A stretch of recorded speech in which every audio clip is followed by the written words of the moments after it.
Online, ready to join us is Mr. Don Biller. Mr. Don Biller is a Kramer faculty member and a former World Bank economist specializing in economic development and sustainability. He is coming to present on economics of artisanal and small-scale gold mining and its environmental impact. Mr. Don Biller, karibu sana. We are all here, eager to hear from you. Ladies and gentlemen, a hand of applause to Mr. Don Biller.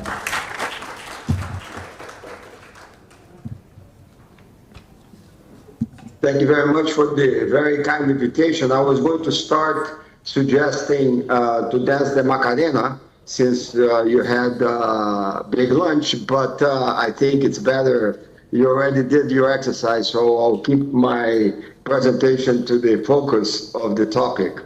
So, first of all, let me introduce a little bit myself. I'll try to keep it as entertaining as possible, given that you have eaten a big Tanzanian lunch. My name is Dan Biller. I have worked in different aspects of what I would call informal gold mining or artisanal small-scale gold mining since back in about 40 years. In fact, it was my first assignment when I joined the World Bank. And I'm also, as a background, besides an economist, I'm also have a background in geology and geophysics. So, in fact, back when I joined, I probably was the first one to write, to work on this topic, particularly in South America. So I'll be bringing some examples of South America and Brazil in this presentation. So let me share my PowerPoint with you before we continue.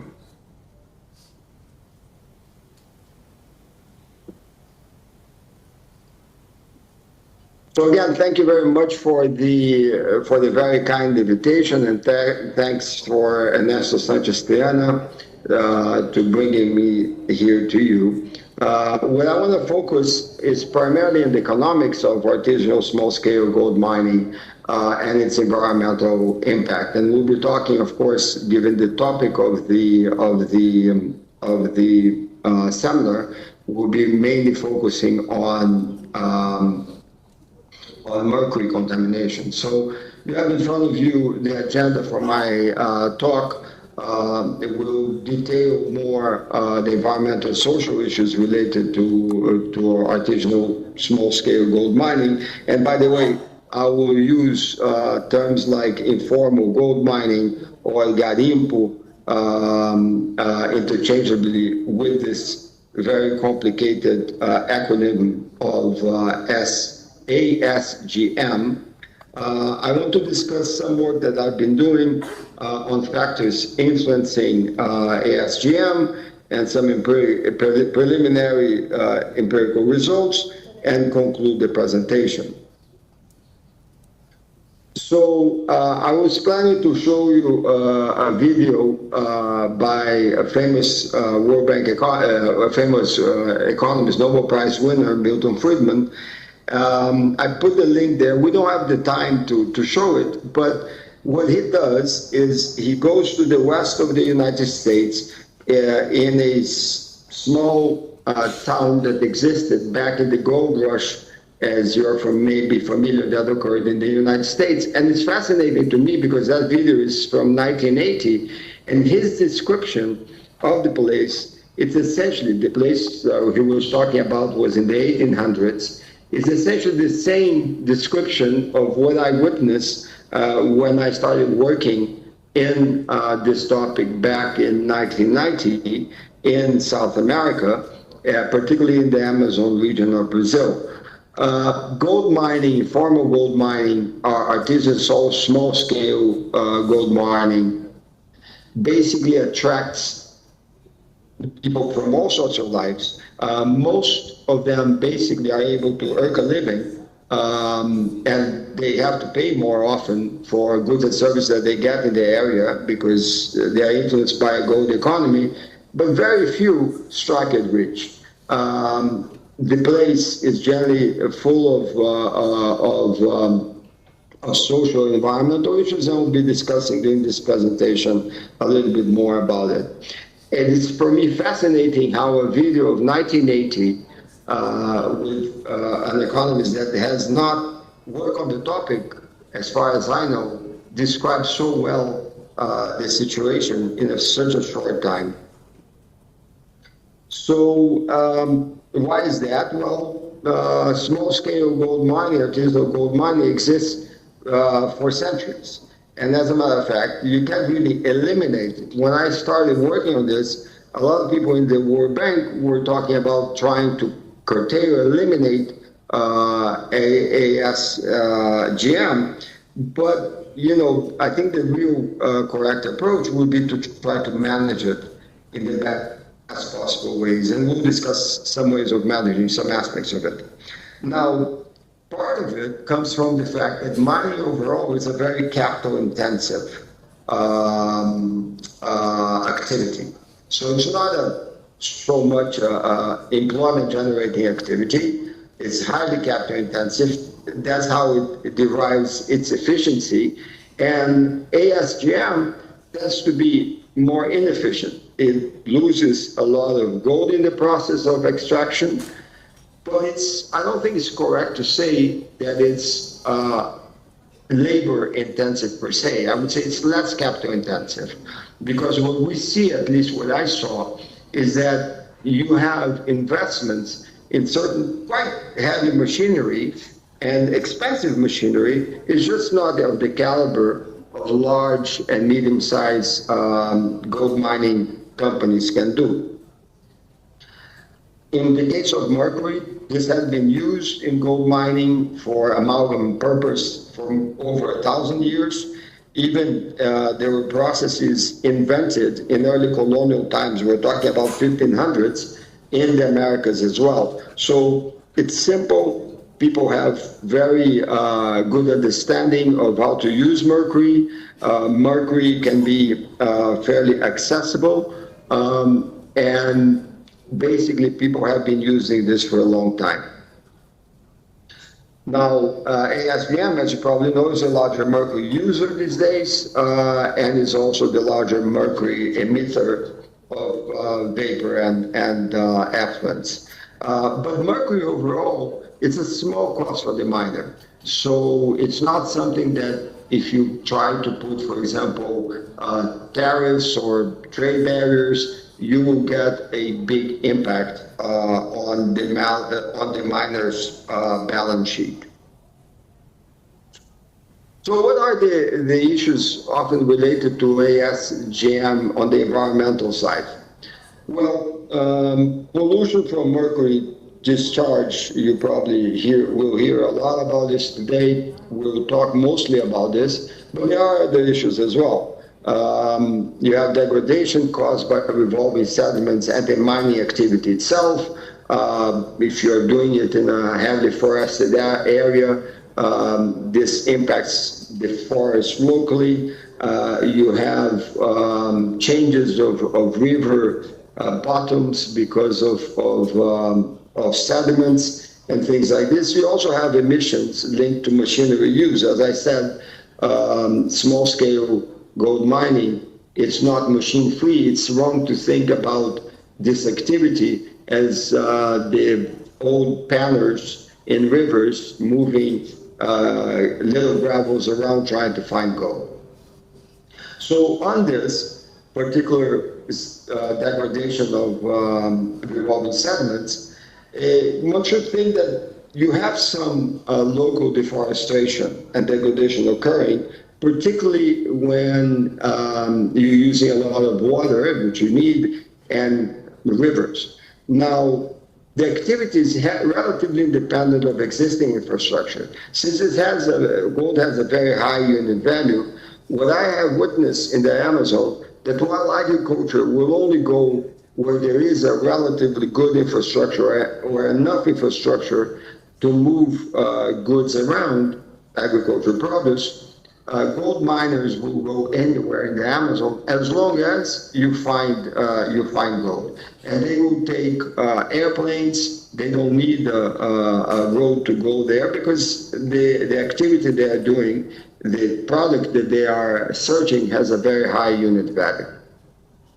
Now, very little mercury is recovered from ASGM's amalgamation process. And what happens in general, if you've been to a mining site, you probably know that they reuse as much as they can the mercury in the process of amalgamation, but it gets to a point that the mercury does not amalgam anymore. So then essentially they say that the mercury gets tired and they throw it in the environment, often in the river or in the ground. The other very common pollution source is the vapor with mercury. Basically, mercury has vaporizes when you burn the amalgam, trying to keep the other metals, particularly gold, and this vapor is not captured. Now, there are ways of capturing. We'll talk about this later on in the presentation. Now, mercuryism or mercury disease is well known. As a matter of fact, even the Romans, I believe they were aware of this when they were exploiting cinnabar mines in Spain. Alice in Wonderland, the famous book, talks about Mad as a Hatter, the Mad Hatter. Essentially, mercury was used in felt in the late 1800s, and mercury was causing this type of disease on people that were working on this activity. So this is well known. Even miners often know about it. But one point that we should also remember is that most of the mercury that have a strong health impact, it has because it has some carbon associated with it. And the mercury used in mining is primarily metallic mercury. Now, around the ASGM's areas, including urban centers, data which is scanned indicates that mercury levels are well above the limits established by the WHO. Now, I have to say that for all this activity being done for so many years, you have fairly little evidence of major environmental or major health impacts, at least on the data. You don't see a lot of people going to hospitals because of mercuryism and things like this. I would expect a little bit more, given the activity, how strong the activity is.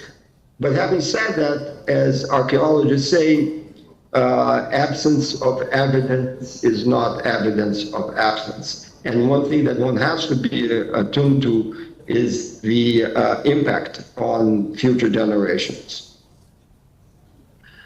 Now, if you have worked in ASGM's area, you know that there are very strong social issues related to the activity. Violence is rampant. In fact, I would say that this is where I learned the difference between justice and law. Miners are generally very well armed. They are protecting a very high unit value activity. If I think about when I worked in the Amazon on the topic, you had people that were coming from civil wars, basically looking for gold in the Amazon.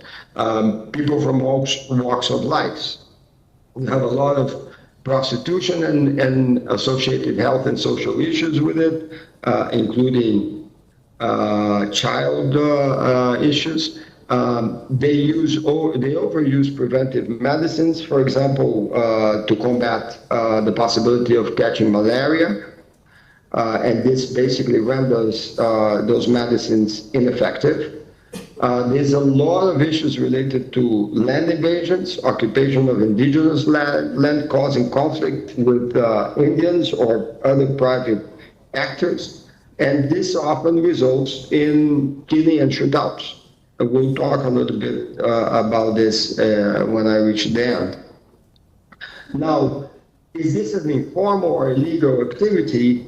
That really depends on how countries and municipalities are trying to regulate this. In the very beginning, when I was working a lot of it, the regulator or the government basically considered this an illegal activity, but the reality is that I would say it's more of an informal activity. And I differentiate this because you actually don't have other similar activities related to mining that are, you do have other similar activities related to mining that are legal. So it's an informal activity. It's sometimes related to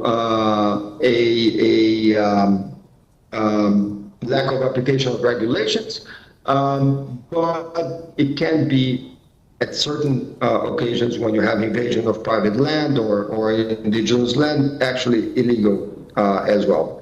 It often doesn't have license to work, not necessarily because they don't want to be licensed, but often they don't even know about the license. And what I noticed also is that in certain areas, particularly in border areas of countries that have a high production of illegal narcotics, there's a lot of trade happening between this activity and illegal drug.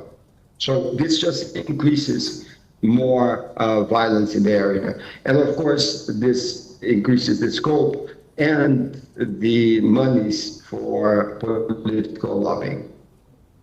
The general attempt by governments to address this has been command and control. You read in the law, very strong, but they tend to be quite ineffective. And we will talk a little bit about this later.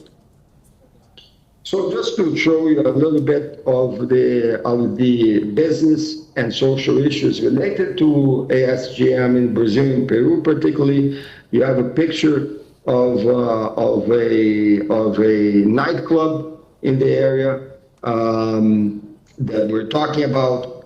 Sorry.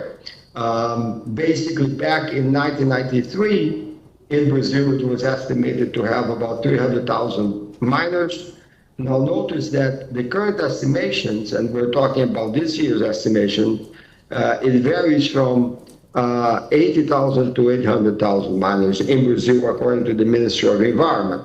Lack of data in this topic is prevalent. In the case of Brazil, as I mentioned, a lot of the capital investment is done by local entrepreneurs. They could be judges. They pilot planes because they go to very isolated areas. They could be doctors and people in, let's say, in the closest, largest towns or cities that actually has the capital to buy, in effect, motors the size of Scania trucks that needs to be put in place to be able to actually produce extract the gold.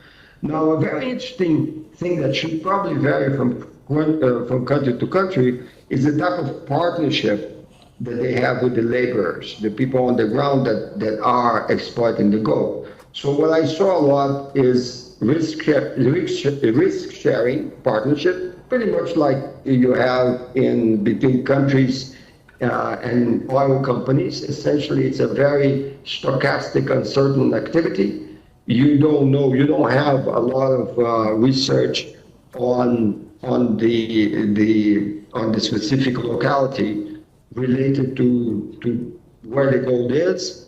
So you essentially will try to go with the flow, particularly if it's alluvial or colluvial deposits.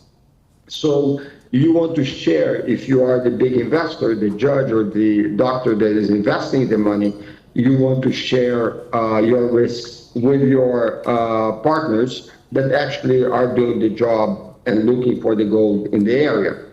When the gold, there's another type of risk also, is that the gold is not coming pure, of course. It comes mixed with other metals. So the level of purity matters. When you are in an area that you know that you have, after a lot of some research, local research, you know that you have high quality gold, the capital owner generally tends to pay a salary to the worker. Now, in very few occasions, you could have slavery, or perhaps a better term would be forced labor, but this is in fairly isolated locations. So if you're in the middle of the Amazon forest looking for gold, you depend on the pilot to bring your goods and services and to get out of the place where you are. And the pilot then has a monopoly on, or has a monopoly on your work. Piloting planes are not so easy. It takes a lot of skills. So it's not that a miner can just jump in a plane and try to get the hell out of the place. It won't happen. Generally, as Friedman describes in his video, a lot of other business pop up as well. Health-related business, as I said, malaria is a major problem and takes a lot of the generates a lot of morbidity and loss of days of work. Entertainment, people want to go have fun with if they hit big. And you have the sale of inputs for the production process, for the extraction process. Now, which factors did I verify? And this is coming from an economic model that I'm working on, particularly in theory and with some empirics. So if you think about the factors that influence ASGM, at least in theory, you would have an easy intuition that gold price should influence ASGM a lot. And now inflation, when you have high inflation, people tend to buy more gold to hedge against inflation, so that may have an influence. You would imagine that GDP growth, so gross domestic product growth, should have a negative impact, meaning people can find jobs and work elsewhere. And so would the minimum wage. Some countries don't have it, some countries have it. In Brazil, it has. And basically, as the minimum wage goes up, informal gold mining goes down. Input costs, if we're talking primarily fuel, if fuel prices go up, the mining activity goes down.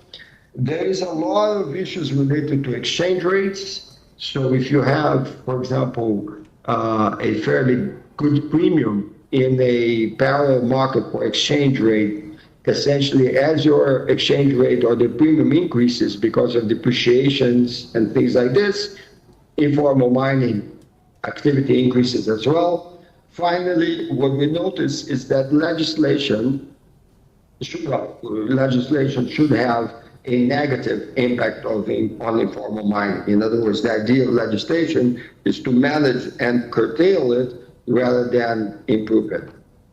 Now, what we found in our empirical results, that indeed gold price, international gold price, is a major impact on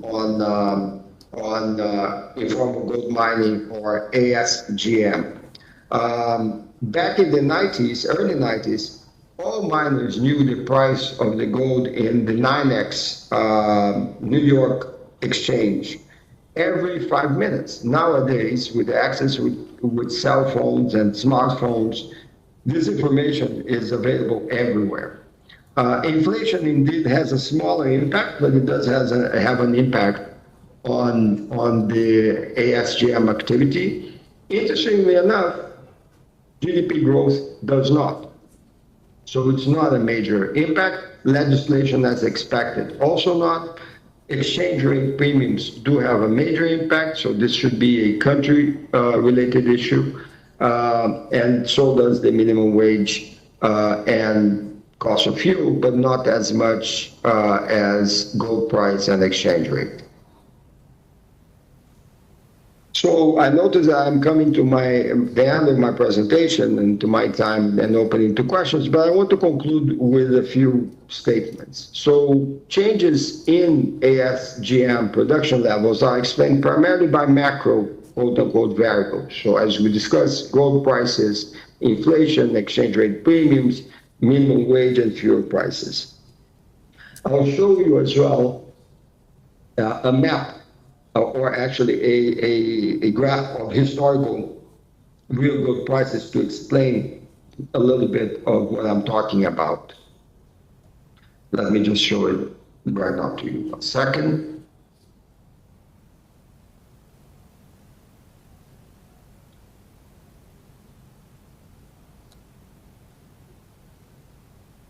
So you have in front of you gold prices, historical gold prices since the early 1900s.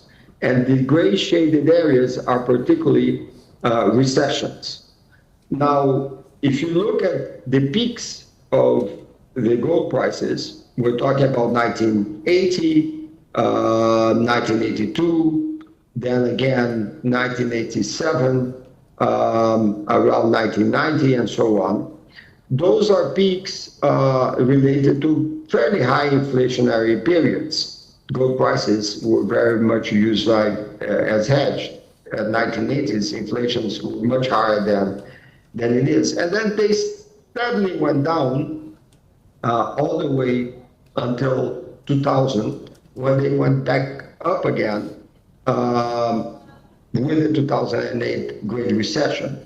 And there, the story of inflation sort of decouples. We lived a long period of time since 2008 with fairly low inflation, but then it picks up again these days, and this is real prices. So in October, or this is daily prices, in October or early November, gold prices per ounce were about the same value in real terms, discounting inflation, as in the early 1980s. No wonder that essentially we are now back again seeing a lot of problems with informal gold mining and ASGM activity. Laws and regulatory changes are tricky in the sense that some making laws stricter, for example, may have the opposite intended effect while decentralizing monitoring help. There are studies in Brazil that shows that essentially when they use the gold mining, the purchasing sites, the purchasing stores to monitor if the activity was being done in the correct or in a more benign way, it worked much better. They changed the regulatory system, and basically they started to impose more illegalities. The result was actually a lot more invasions and murders related to gold mining, and therefore the activity probably became a lot more informal rather than less informal. It is a complex activity, but addressing mercury pollution may be the easiest component of this activity. You have the technology available. The retorts work. They also give you a good type of result that can be easily monitored. You could have deposit refund schemes for mercury recycling. Of course, the miner is interested in reusing that mercury. It's a benefit to them. They just don't reuse it when it gets tired. But it's something that allows them to also save a little bit of money. And decentralized monitoring at the purchasing sites, particularly in cities, allows you to do two things. One, worry about the vapors coming out of the purity refinement, because they have to burn this amalgam or the gold that arrives from the mining site. And also, you can verify that miners are actually using retorts and things like this. And ultimately, you should also have education at the mining sites. So you have particularly let's say, a tripod of regulatory approach: technology, education, and economic instruments, trying to address or manage that activity better. This concludes my presentation, and I would like to thank you very much for listening to it. And if you have any questions, I'll be very happy to answer them. Thank you very much, Mr. Don Biller. Ladies and gentlemen, a hand of applause Yes, Mr. Biller, we have a few minutes for Q&A. So we're going to open it up to the floor as always. You will stand up, your name, organization, and directly to the question. Karibuni, do I see any hands in the audience? No hands so far. Any comments, additions? Any comments, additions? Do we have any comments, additions? Mr. Dunbiller, it seems your presentation was to the point and very effective. There are no questions on this end. Perhaps do you want to say anything else to finalize and close? I just want to apologize for not bringing more examples from Africa. I did some work back in Angola in mining, but I am aware that there are differences from places to places. Now, having said that, it's for me quite fascinating how similar they also are. And I think there's a lot of opportunity to learn from each other in this quest of trying to make this activity a little bit more sustainable. Thank you again. Thank you very much. Another hand of applause, ladies and gentlemen. Thank you for joining us all the way and for that riveting presentation.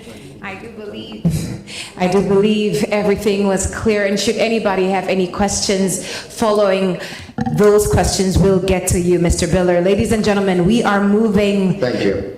slowly, swiftly, impactfully forward.